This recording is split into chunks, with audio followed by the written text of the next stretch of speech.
morning, Doc. Yes, good morning. Good Ayun. morning. Tama ho ba Malinaw kami po, ng malinaw. tama ho ba kami ng pronounce po sa inyong first name po, Doc? Opo, tama naman, tama. Ayan po. Saan po? Pwede naming malaman kung saan po ang inyong clinic or hospital po, sir?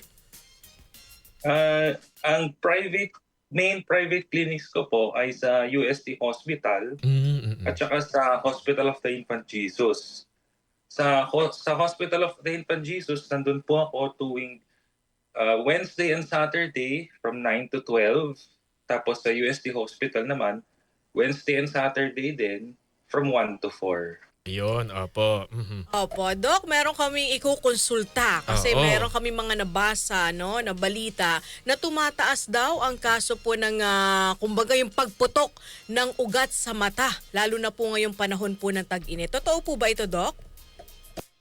Well, seasonal po siya and ngayong summer, meron pong dumarating na mga pasyente na merong mga ganong kaso. Opo. Ano ho yung reason po doon? Dahil po sa init ng panahon, ganun po ba? O high blood? Yung mga ganun ho, sir? So ang nangyayari po kasi, ang tawag po doon, subconjunctival hemorrhage. Nangyayari po yon kapag yung mga ugat na nakapalibot sa mata ay pumutok. Okay?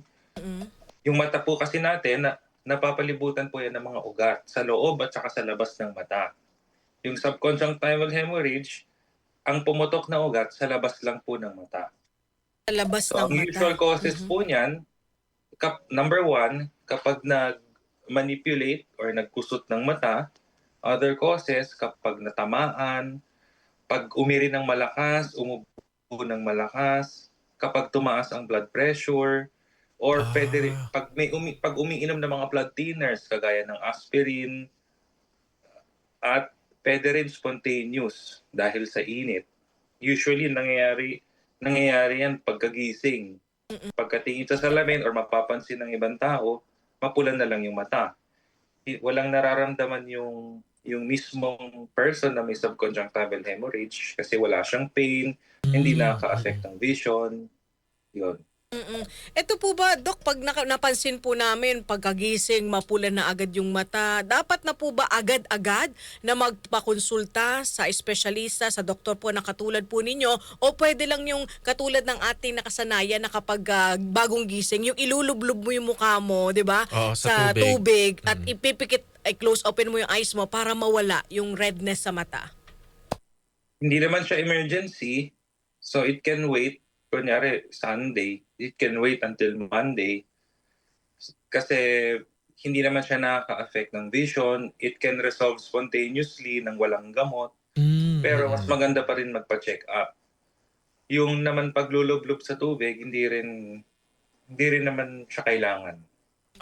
Opo. So kung halimbawa po ganun pumutok yung ugat sa mata, kung sa madaling salita po, no, hindi po ito nakaka-alarma. Hindi. Basta ang pumutok na ugat ay nasa labas lang ng mata. Superficial lang. Kapag po yung ugat na pumutok ay nasa loob ng mata, yun po yung mas urgent kasi makaka-affect na po siya ng vision. Kaya mas maganda magpa-check up. Okay, so Pero kung sa labas lang ng mata, hindi siya emergency, hindi siya urgent. Okay. Etong ganitong pamumula po ng mata dahil sa pagputok ng ugat, gaano po ito katagal? Makikita, mawala, Doc. It can last po mga 1 to 2 weeks. Matagal mawala. din. Matagal din po pala. Makakatulong kung mag-apply po ng cold compress kahit mga 10 to 15 minutes, 3 times a day. Kasi ang nangyayari po para po nagkaroon ng pasa sa mata eh. Ganun din naman po yung nangyayari sa pasa elsewhere in the body. May pumutok po na ugat sa ilalim ng balat. So superficial lang siya kaya kita natin na purple yung kulay ng balat natin pag meron tayong pasa. So ganun din po yung nangyayari sa mata. Opo. Doc, Pero kaya siya bright red kasi yung balat ng mata natin transparent. Opo. Kita yung dugo sa ilalim. Papaano ho namin malalaman kung ito po ay yung pumutok na ugat o kaya po ito ay sore eyes na? Yun po, check up kailangan. Oo. Ano ba yung mga unang signs para po malaman kung ikaw ay may sore eyes? ang pinaka pwede nating ang pinaka-distinguishing factor ay kapag nagmumuta at saka kapag makate or parang may puwing. Oh. Mhm. Kasi Mhm. yung pumutok na ugat, walang gano'n, hindi nagmumuta, walang anything, walang nararamdaman aside from mapula. Totoo ba, Dok, yung kasabihan na kapag daw ikaw ay natignan ng Mm. taong may sore eyes, Oo. mahahawa ka kaagad-agad? Kaya di ba yung iba naka-shades kapag Oo. merong sore eyes? Oo, hindi totoo 'yun. Ang sore eyes, ibig sabihin merong infection na papasa po 'yan via direct contact. So kunyari, meron akong sore eyes, kinudkot ko yung mata ko, so therefore contaminated yung mga kamay ko. Yung mga hinahawakan kong surface, pwede ko makontaminate. 'Pag nahawakan yun ng ibang tao tapos kusutin din nila yung mata nila, dun sila pwedeng mahawa. Hindi po ito airborne, yung hangin na halimbawa nasa isang Hindi, kwarto kayo, gano'n, hindi makakahawa. hindi po. Mm. Opo. Mhm. Dok, may katanungan ako tungkol doon sa pagputok ng ugat sa mata. May factor ba kapag ikaw ay nakababad sa gadget mo? Pwede ba ito mangyari, especially sa mga kabataan ngayon, di ba? Na tutok sila sa gadget, sa paglalaro ng Games. Roblox, di Mm. ba? May factor po ba yon? Indirectly siguro kasi kapag masyadong matagal na nakababad sa gadget or sa computer, mas nasi-strain ang mata or mas nagda-dry ang mata. Therefore, mas malaki yung chance na magkusot ng mata. Yung pagkusot, yun yung nakaka nakaka-cause ng subconjunctival hemorrhage. Oo. How about yung sobrang stress? Dahil kasi iba pagka... Mentally ba yan? Oo, yung Mentally, oo. pag-stress na stress ka na, baka may factor din po ba ito, Doc Itos? Stress per se, hindi naman po eh. More on yung pag-ire, pag-ubo ng malakas, pagbuhat ng mabigat, Pati yun. Mhm. yun. Opo. Opo. Kanina ho pinagkukwentuhan din ho namin ni Angel yung kuliti naman. Opo. 'Di ba na yung pag daw may sore eyes ka, paniniwala mahahawa ka kung natitigan ka ng may sore Sore eyes. eyes. Ito naman pagka daw kulite, pag ikaw daw ay nanilip. Nilip. Hindi din. Opo, ano po yung causes po ng kulite? Ang kulite naman po, yung eyelid ang involved. Dun po kasi sa eyelid natin, meron pong mga oil glands. Therefore, so oil po ang lumalabas. Kapag hindi po makalabas yung oil dahil may obstruction or barado dun sa oil glands, hindi makalabas yung oil, kaya namamaga siya. Tapos nagkakaroon ng infection. So yun yung kolite. Parang kumbaga po sa balat, pimples. Parang ganun Parang po. pimple po Ah. sa eyelid. Opo. Okay. So, Pwede maka-obstruct dun, mga makeup residue, Mm. debris, dumi, muta. so ano yung mga tips, Doc, para po makaiwas sa mga ganitong uri po ng sakit, lalo na po ngayong panahon po ng tag-init? Iwasan ang pagkusot ng mata. Tapos, have regular eye check-up, especially kung meron kayong mga other systemic diseases kagaya ng high blood, diabetes, mga ganun. Regular eye check-up, especially pag may mga risk factors. Iwasan ang pagkusot ng mata, have adequate rest, tapos increase outdoor activities, wag lagi nasa computer. Ayun, opo. Kumbaga, in general po, no, papaano naman po natin may iwasan yung paglabo ng ating mga mata as we age especially? Well, as we age, talagang magbabago yung grado natin eh. As we age, pag abot po ng 60, 70 years old, lahat po tayo magkakaroon ng cataract. Cataract po happens kapag yung lens ng mata, na normally clear siya at transparent, nag-iiba ng kulay at kumakapal. So that comes with aging. Iba-iba lang ang rate of progression natin. Some progresses faster, some progresses slower. So in order to slow down the progression, regular eye check-up talaga. Kasi Opo. pag may makita, minomonitor, binabantayan, kung meron kailangan gamutin, gagamutin. Mhm. Mhm. Mm. Doc, Pero kung gamot does not work, surgery na po. Nagagamot naman pala sa siya. pamamagitan ng surgery. Surgery, ang cataract. Mhm. Opo. Dok, kanino kami dapat magpakonsulta? Kasi may parang ano pong pagkakaiba ng ophthalmologist sa optometrist? Kasi di ba nakikita natin Oo, yan. parehong opta, Oo, so opte, kanino po kami mas opto. better na pumunta? So, ang optometrist, ang specialization nila more on sa mga salamin, contact lens, mga prosthetic eye, yun po yung sa kanila. Kami naman po, medical and surgical management ng mga sakit sa mata. Pero pareho pong doktor. Pareho po doktor, pero iba po, sila po, doctor of optometry sila. Mhm. Ito yung Kami po, nakikita natin sa mall. Opo, sa mga kami po mall. MD. Opo, ayun. O Doc Itos, baka meron ho kayong mga tips po para sa ating mga kababayan, especially po yung mga, halimbawa po ang aming mga magulang meron pong diabetes o hypertension, na ipapasa ba yung yung pagiging malabo ng mata? Hereditary ba siya? Ang diabetes at high blood, may malakas po ang tendency na mapasa sila sa next generation eh. Mhm. So, kapag may lalo pag may strong family history, kailangan mas maingat. Opo. Doc, Especially yung diabetes at high blood, buong katawan ang naapektuhan nila. Kasama na din yung mata. yung mata. Mhm. Dok, meron po tayong katanungan mula sa ating listener. Listener, Oo, mhm. ito sa aking kaibigan ito, si VP. Ang sabi niya, malabo daw po kasi ang kanyang mata. Ano Oh. po bang mas dapat na isuot, salamin o contact lenses sa may grado?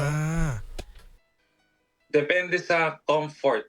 Depende sa preference ng nagsusuot. Pero kung tatanungin niyo po ako, mas gusto ko po ang salamin. Kasi may mga masasamang effect din po ang chronic contact lens users. Pag masyadong matagal na ginagamit ang contact lens, may masamang effect din po siya sa mata.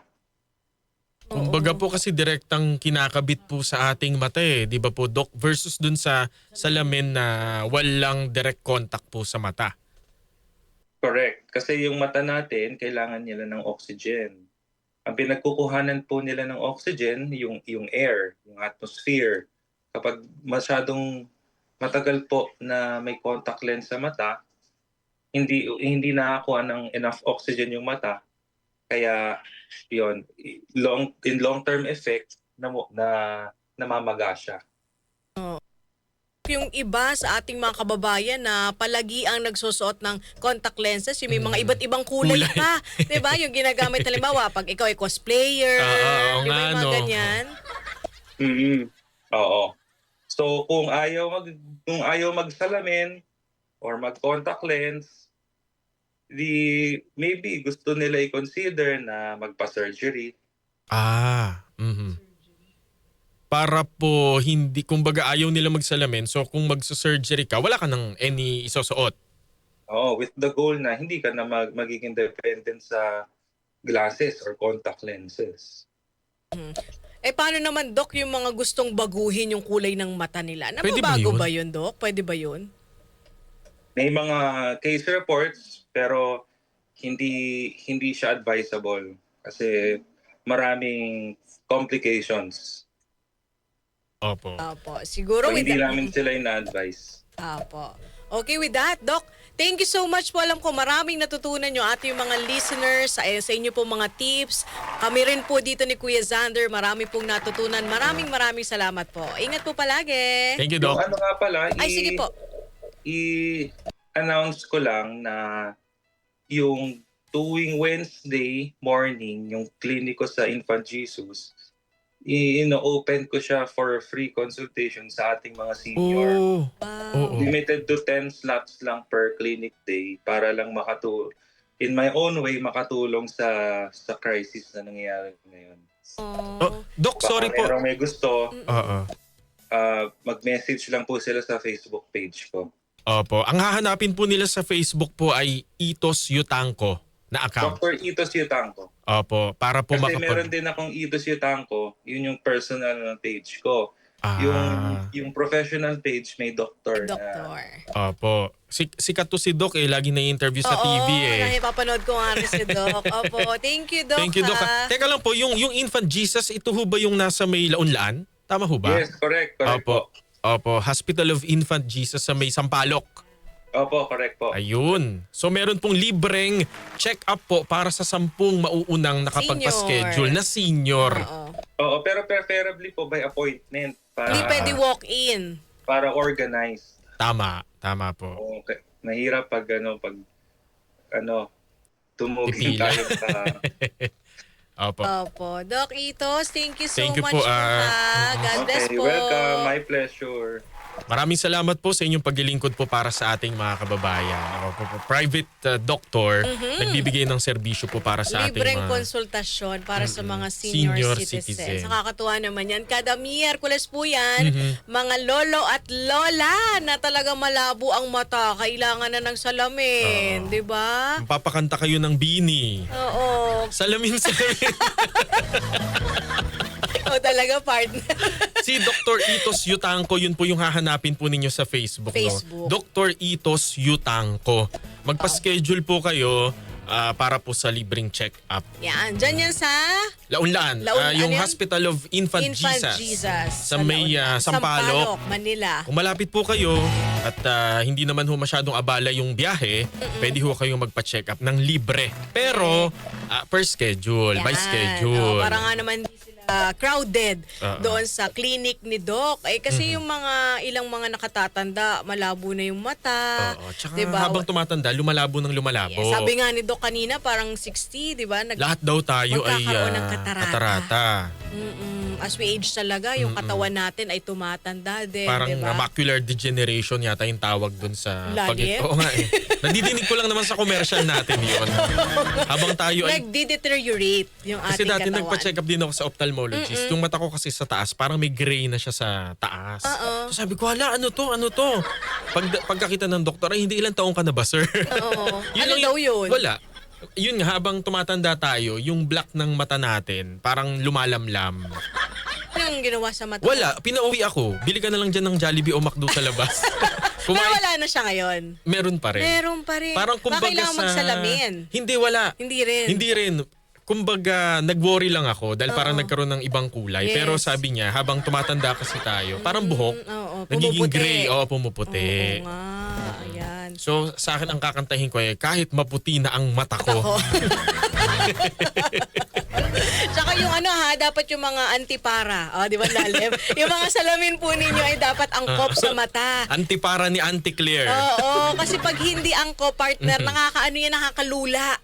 Di ba pag ikaw nagpapasalamin, palalakarin ka niyan eh. Unang meron kang ano-ano sa matay, parang pababasahin ka yung mga letters. Masakit daw sa ulo kapag hindi tugma ang oo, yung grado. grado. Oo. May grade kasi yan sa mata. Minsan magkaiba yung grado ng left eye, sa right eye mo. Namamana, no? Oo. Kasi may mga bata na malabo ang eh. mata. Kahit bata pa lang sila. Kaya dapat may tamang grado yung mata nila para makita ng maayos. At para, alam ko, meron ding mga pagkakataon na corrective. Yes, No, oo, parang corrective corrective. lang yung salamin mo. Ibig sabihin, hindi masyadong malabo yung Malabo. mata mo. Parang kailangan lang na... Ganun yung sa akin before. Corrective siya. So, lagi ko siyang suot. Bakit? Anong nararamdaman mo nung time na yun? Lagi ako sumasakit yung ulo ko. Lagi ka nahihilo. Oo.